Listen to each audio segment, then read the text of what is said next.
तो CA intermediate के दोस्तों ग्रुप 2 की एग्जाम्स हो गई रिज्यूम, पहला पेपर हो गया आपका कंप्लीट। अब सिर्फ 2 पेपर बाकी है, उसके बाद स्वागत करेंगे आपका सीए फाइनल में। अगला पेपर हमारा ऑडिटिंग एंड एथिक्स, जो बड़ा क्रिटिकल है दोस्तों। क्योंकि इसमें बहुत सारा कंटेंट है रिवाइज करने का, थ्योरी, चैप्टर और सब्जेक्ट है। दैट इज वाई हमें हर एक मिनट, हर एक घंटे का पूरा उपयोग लेना है, और इस कारण से मैं आपके साथ शेयर कर रहा हूं आपका 1.5 डेज का स्टडी प्लान, जिसके लिए पहले मैं क्विकली आपके साथ एबीसी शेयर करता हूं। इस पूरे 1.5 डेज की पढ़ाई के दौरान आपको क्या एक इंपॉर्टेंट बात ध्यान रखनी है, यह मैं आपको आखिरी में बताऊंगा वीडियो के। और अगर आपको बात सही लगे तो आपको चैट में लिख के जाना है, ताकि आपके दिमाग में वो बात बैठ जाए। आप कमिट कर दो कमेंट्स के अंतर्गत कि यस, हमने सर को ये चीज कमिट किया। सबसे पहले एबीसी एकदम साइंटिफिकली पिछले 3 अटेम्प्ट में, मई 24, सितंबर 24, जनवरी 25, क्या वेटेज रहा है। तो अगर आप देखोगे तो चैप्टर 2, 3, 4 डिस्क्रिप्टिव में आप इनका अगर एवरेज लेंगे, this will cover up almost 50% of your descriptive.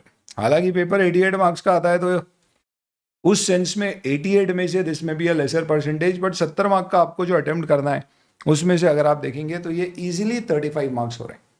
यानी हमारे लिए सबसे ज्यादा क्रिटिकल ये 3 टॉपिक्स हो गए। ये प्राइमरीली आपके 300 और 500 सीरीज है, आप ऐसा कह सकते हो स्टैंडर्ड वाइज अगर बात करें तो। सीए फाइनल लेवल पे बड़ी इंपॉर्टेंट हुआ करती है सीरीज 700 की, जिसमें ऑडिट रिपोर्ट की बात होती है। 500 के 560 यानी कि subsequent event going concern written representation वाले स्टैंडर्ड्स, और 200 के लेटर स्टैंडर्ड 260, 265। ये इंटरमीडिएट में कम पूछा जाता था, accept in the previous exam, जिसमें आप देखो इसका जो पहले वेटेज होता था उसके कंपैरिजन में काफी वेटेज बढ़ गया है।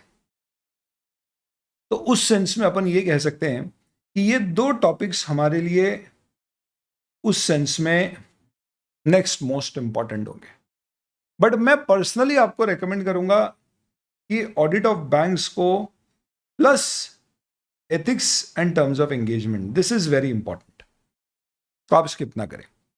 रीजन क्या है, भले ही ऑडिट ऑफ बैंक्स यहां पे डिस्क्रिप्टिव के एवरेज मार्क्स में काफी कम दिख रहा है, लेकिन इसके ऊपर एमसीक्यू बन सकता है। इनफैक्ट जनवरी 25 में बैंक्स के ऊपर एमसीक्यू आ चुका है ऑलरेडी, एक इंटीग्रेटेड एमसीक्यू, तो शायद उसके चांसेस इस बार थोड़े कम। तो ओवरऑल अगर मैं कहूं तो इस पूरे के पूरे सीक्वेंस या सिलेबस में what I would suggest are the most important topics. So if I have to give that categorization, I would say chapter number 1 definitely A category। क्यों? क्योंकि भले ही ये 6 मार्क का है, इसके ऊपर ऑन एन एवरेज 1 से 2 क्वेश्चन आते हैं, बट इससे रिलेटेड एमसीक्यूज आपको बहुत मिलेंगे। फंडामेंटल प्रिंसिपल्स से रिलेटेड कई सारी बातें एमसीक्यूज में देखने को मिलेगी। तो keeping that in mind I am giving this A category. Chapter number 2, chapter number 3, chapter number 4 A category. Audit of financial statement अपने आप में डेफिनेटली 10 मार्क्स का है, without any doubt A category. But मैं इसे सजेस्ट करूंगा कि आप लास्ट डे करो, उसका रीजन भी शेयर करूंगा। डॉक्यूमेंटेशन छोटा सा है, पक्के मार्क्स मिल जाएंगे, बी में डाल देते हैं। Completion and review B plus है, जस्ट बिकॉज कि लास्ट अटेम्प्ट में इसका वेटेज थोड़ा बड़ा हुआ है। मैं इसे सी कैटेगरी में डालूंगा और इसे बी प्लस में। डिफरेंट टाइप्स ऑफ एंटिटी इसलिए सी में क्योंकि बहुत बड़ा चैप्टर है, छोटे छोटे पॉइंट्स हैं, और आप मन से भी लिखोगे तो भी आपको कुछ मार्क्स मिल जाएंगे।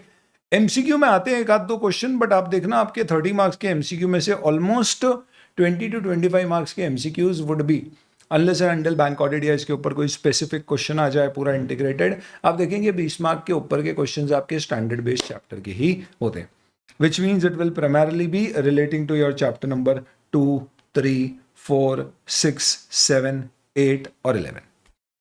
Having said that and even 1, मेरा सीक्वेंस ऑफ स्टडी क्या होना चाहिए? तो आप एक काम करो दोस्त, अपने पूरे के पूरे स्टडी प्लान को डिवाइड कर दो। यानी आज आपको पढ़ाई क्या करना है, टारगेट करके chapter 11 which is A category और चैप्टर 2 आज आप कवर कर लो। इसे एक बार अपन फिर रिवाइज कर लेंगे, कब? एग्जाम डे से सुबह। कैसे एक बार स्किम थ्रू करके अगर समय बचा तो। फिर भी ये आप खास तौर पे चैप्टर 11 अच्छे से मेमोराइज कर सकते हो। चैप्टर 2 डेफिनेटली थोड़ा हेवी थ्योरी कंटेंट है। आप जब भी पढ़ने बैठोगे, आज आपको अपनी पढ़ाई 2 स्लॉट्स में डिवाइड करनी है। Let's say 1.5 hours and 2.5 hours to chapter 11 and 2 respectively. तो आज 2 सेशंस आपको लगाने, यानी जैसे ही आपका चैप्टर 11 हुआ ब्रेक ले लो 15 मिनट का, फिर चैप्टर 2 लेके बैठो और वो पूरा कंप्लीट कर लो। अगर आप यूजुअल 12-1 बजे तक रात को सो जाते हैं, आप एक्सटेंड करते हैं पढ़ाई, तो आप अकॉर्डिंगली प्लान चेंज कर लें। बट आई एम प्रिज्यूमिंग कि रात को आप 4 घंटे आज पढ़ोगे और फिर अगले दिन सुबह 6 बजे से तैयारी शुरू करोगे, तो अगले दिन आपको अपने दिन को टोटल 4 स्लॉट्स में बांटना है। 4 स्लॉट्स, एवरेज एक स्लॉट 3 घंटे का हुआ तो 12 घंटे, विच इज क्वाइट डूएबल कि if we start at 6:30 in the morning और बीच में हमारा टोटल ब्रेक ड्यूरेशन अगर 2 घंटे का रहता है, which will include hour eating time and freshening up time and everything, तो 6:30 to 8:30 इन द इवनिंग आप 14 आवर्स में 2 घंटे का ब्रेक निकाल के 12 घंटे की कवरेज कर सकते हो। 3-3 घंटे के 4 स्लॉट में पहले स्लॉट आपका सबसे ज्यादा चैलेंजिंग है, क्योंकि वो सबसे ज्यादा प्रोडक्टिव समय रहेगा आपका। That is why I would strongly suggest कि आप चैप्टर 4 और 7 उसमें कवर कर लीजिए। दिस इज फर्स्ट स्लॉट को 2 पार्ट में डिवाइड करिए, 5 मिनट का ब्रेक लीजिए बीच में। पूरे टारगेट को बांट दो दोस्तों, ये मत सोचो कि मुझे 11 चैप्टर करने हैं। जब बैठो तो सिर्फ ये सोचो कि मुझे 1 चैप्टर कंप्लीट करना है। जैसे ही खत्म हो 5 मिनट का ब्रेक लो, फिर अगला चैप्टर। तो इससे आपको हमेशा कंट्रोल बना रहेगा अपने प्रिपरेशन के ऊपर, अपने समय के ऊपर। सेकेंड स्लॉट में आ जाओ, उसमें सबसे पहले डॉक्यूमेंटेशन कवर कर लो। छोटा सा टॉपिक है, हाफ एन आवर में आप इजीली कवर कर लोगे। फिर चैप्टर नंबर 3 अपने आप में काफी बड़ा है दोस्तों, तो then you should take up chapter number 3। Second slot में बस ये 2 चैप्टर्स कवर करने। इसके बाद में तो फर्स्ट स्लॉट के बाद में आपका ब्रेकफास्ट ब्रेक हो गया, सेकेंड स्लॉट के बाद में आपका लंच ब्रेक हो गया। फिर थर्ड स्लॉट में I have kept these 2 things. क्यों? क्योंकि इसमें कंपैरेटिवली कंटेंट सिमिलर है, audit of items of financial statement और बैंक प्रोविजन बेस्ड है। तो आफ्टरनून आवर्स वाले समय के हिसाब से ये मोस्ट अप्रोप्रिएट टॉपिक है जितने अवेलेबल है। ऐसे तो मोस्ट अप्रोप्रिएट थ्योरी टॉपिक कुछ नहीं होता है, बट डिस्पाइट हमें क्या करना है चलिए, कम पसंद आ रही में से एक पसंद करनी है। हाय हाय। और उसके बाद आपको आखिरी स्लॉट रखना है आपका 4th slot, only for audit report, क्योंकि इसमें कारो आएगा जिसपे आपको काफी समय देना पड़ेगा। कंपनीज एक्ट का सेक्शन 143 आएगा और 700 सीरीज आएगी।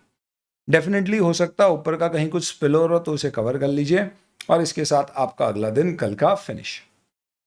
फिर एग्जाम डे पे सुबह हमें क्या कवर करना है? चैप्टर 9 फ्रेश रहेगा, तो वहां पे आप कोड भी कर पाओगे और इतना इंपॉर्टेंट नहीं है कि इसे दोबारा रिवाइज करें। और चैप्टर 1 वहीं पर देख लीजिएगा, क्यों? क्योंकि इसका वेटेज कंपेरेटिवली कम है। एग्जाम में जाने से पहले लेटेस्ट क्वेश्चन पेपर, क्योंकि अब आप देखना 5-5-4 मार्क्स के क्वेश्चन आते हैं।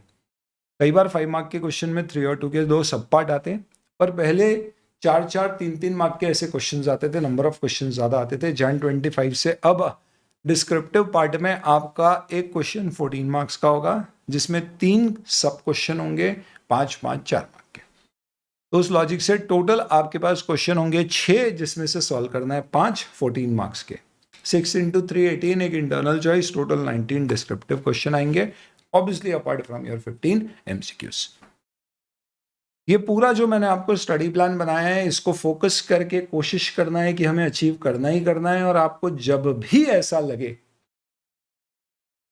कि बॉस हो गया, आप थोड़ा सा ब्रेक ले लेता हूं, मैं जो आपको एक बोनस टिप दे रहा हूं, जो आज आपको कमेंट पे लिख के जाना है, वो ये है, when you study in the next 2 days for audit and you feel like getting up, आपको सिर्फ एक चीज अपने दिमाग में डालनी है, थोड़ा सा एफर्ट और, थोड़ा सा एफर्ट और। आपको कमेंट्स में आज लिख के जाना है दोस्तों, just a little bit more, just a little bit more, I will put in little extra, I will put in little extra. दोस्तों ये लिटिल एक्स्ट्रा आपको 99 से 100 पे ले जाएगा। 99 पे आउट होना और 100 पे आउट होने में जो फर्क है, वो सिर्फ इस लिटिल एक्स्ट्रा से पार हो जाएगा। तो आपको बस ये सोच के साथ अपनी 2 दिन की तैयारी करनी है। Wish you all the very best. बहुत अच्छे से तैयारी करिए दोस्तों, और इस पूरी तैयारी में आपको कहीं पर भी अगर किसी भी पर्टिकुलर चैप्टर या टॉपिक का रिवीजन लगता है, तो मैं डिस्क्रिप्शन में आपके साथ पूरी प्लेलिस्ट सारे चैप्टर्स के, सारे टॉपिक्स की आपके साथ शेयर कर रहा हूं। ऑडिट पावर की हमने बैच इंटरमीडिएट के अपने स्टूडेंट्स के लिए, सारे भारत के स्टूडेंट्स के लिए लाइव ली थी, जो कि पूरी यूट्यूब पर अवेलेबल है। आप सिलेक्टिव बेसिस पे कोई भी पर्टिकुलर टॉपिक या चैप्टर आपको लग रहा है कि मैं खुद से प्रिपेयर करने से पहले एक बार सुनना चाहता हूं, तो आप उसे एक स्पीड में सुन सकते हो। That will give you a good overview of the whole chapter and then you can proceed forward. Wish you all the very best.